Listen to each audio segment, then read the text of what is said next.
Welcome to this Zentangle Quickie. My name is Heather Hartwick Gladden. I'm a Certified Zentangle Teacher. And today we're going to take a look at the Tangle Frunky from CZT Katharina Königsbauer-Kolb. I hope I got that close. All right. Neat Tangle. You know, this is one I've looked at it for quite a bit. See it, on things, and I'm like, oh, someday. So then I came to, today is the day. We're going to take a look at this. All right. And, I think, well, you know what? I'm going to put a little border around, just a little one. I was going to do it in pencil, but I've decided, nah, I'm just going to do it in ink. Because I want it sort of contained.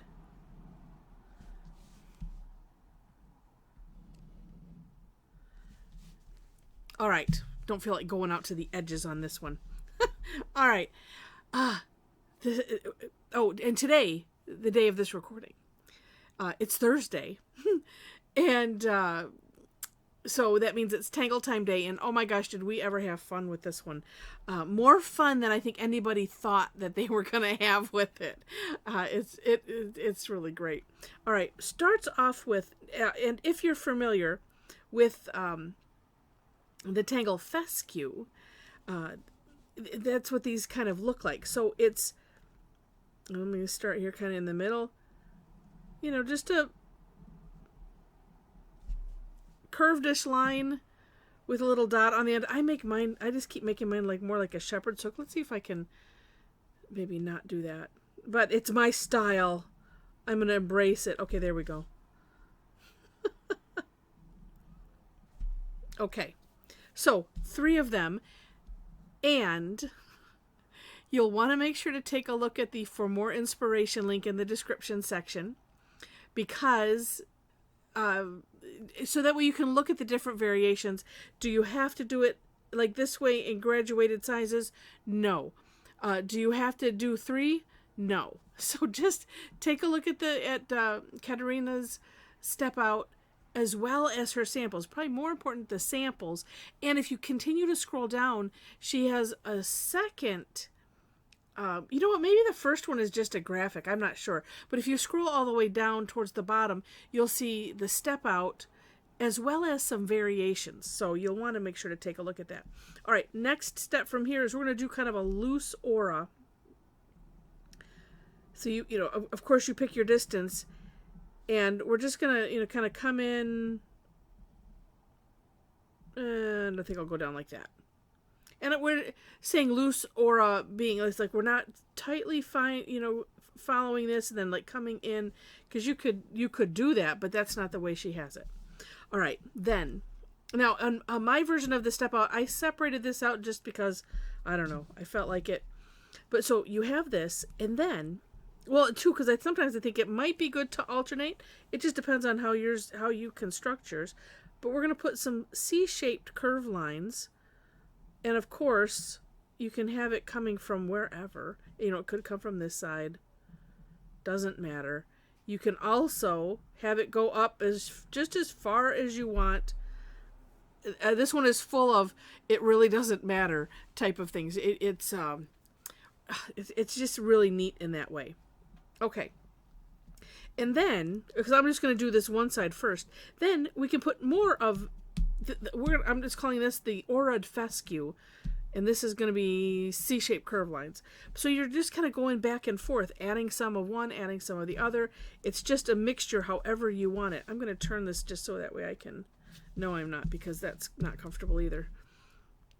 All right, let's try. I have been doing this with doing the big one first. You'll find out what works for you. I'm going to go on a limb, and I'm going to do a little one first. Oh, they're not too bad. I didn't really leave room for... And they're kind of all even this way. It's all right, because it really doesn't matter. And I'm kind of tracing over this line coming up. And what's neat about this, about aura-ing these, is, yeah, these are kind of in a straight line, but, you know, we can do that. And it adds to it. And it's such a neat technique to use the aura like that. I think I'm going to put this one out on the edge. It seems like most of hers, these C-shaped curve lines are coming, you know, like this, you know, from the aura'd fescues. Oh, but you know what?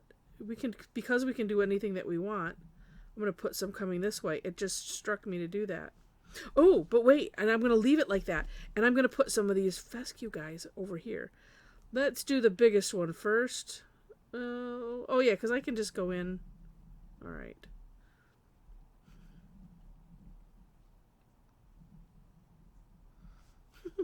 I am just determined to do it way different every single time. Okay, then I'm going to, let's move this so that way you can see. I'm pretending like I'm tracing over this line. We're coming up, or that one's actually, we'll call it hollowed. You know, underneath that border, like so. And then I was going to add some more of these curve lines. Oh, let's have some come out this way too.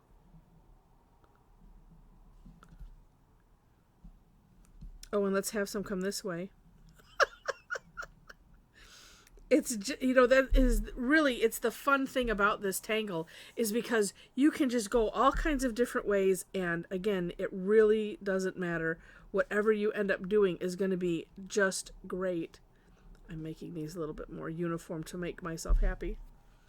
Oh, and let's see. Oh, let's have, let's see if I can get some of these little, wait. Yeah, let's do it. This really goes with there's no rules. There's no mistakes. It's all good. And I have enjoyed with this one exploring that and just not saying, oh, well, I think I'll try this. Oh, I think I'll try that. And then just do it. And working to not think about it all that much. So we're going to add some of the curved lines. Let's do some this way.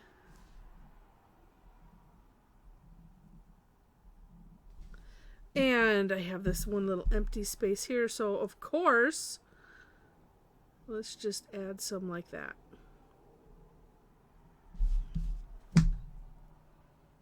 That's it. Except for some shading, because you have to do, well, you don't have to, but it's a good idea to do some shading on this one. All right. And here's where I would start. All of the aura'd fescues, we're going to put some graphite on the outside of all of those.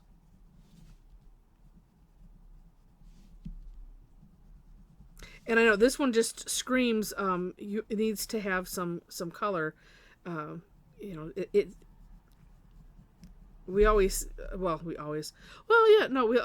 a lot of times, I'll go with that. A lot of times we will say that, you know, Zentangle is like creating your own coloring book. And this one really, really brings that home.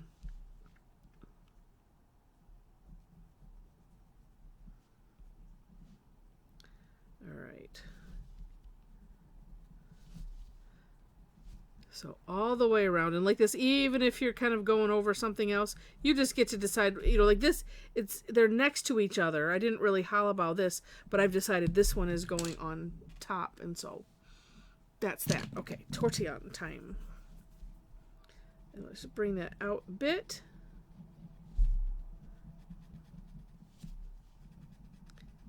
And you know, I like to do, not necessarily one section, but one thing at a time, one idea at a time. So the idea was going around the fescue areas. So that's thing one. There's more, but it's nice to do a section or an idea, like I said, and then stop, look at it, and then, you know, do the next thing, whatever it is, whatever that next thing is going to be. Oops, and I missed some.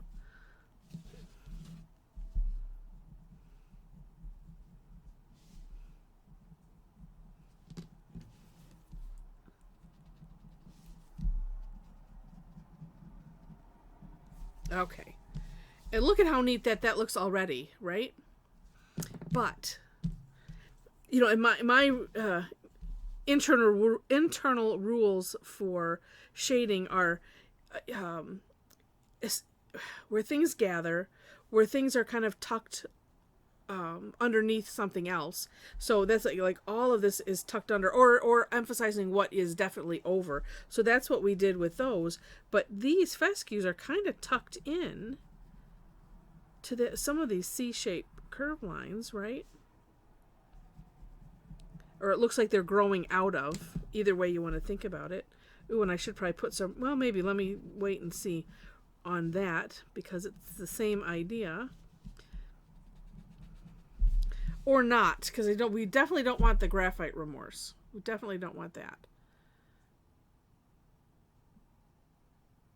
Because if I do that there, then I probably have to do those two lines, and it's not really the same.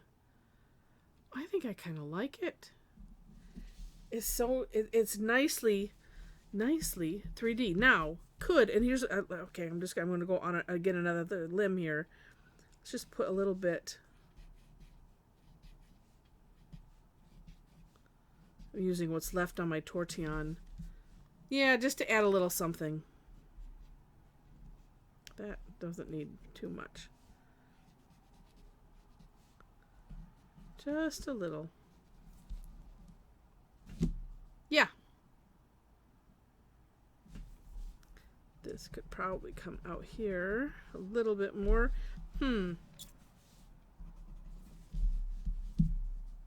Yep, nope, like it. All right.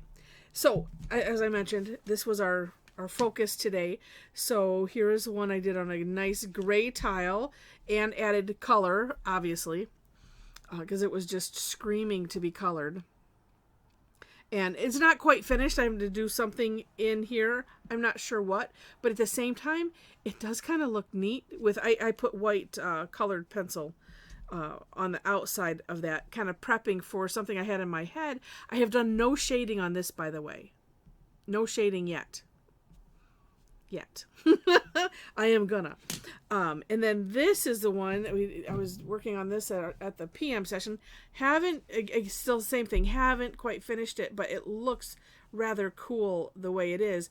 And let me share something else with you. I'm going to adjust the lights because I was using, I wanted to play with these neon colors of Prismacolor, and it has 3 neon colors. However, I did discover there's an additional one in here. It didn't say it was, but let me just do this really quick.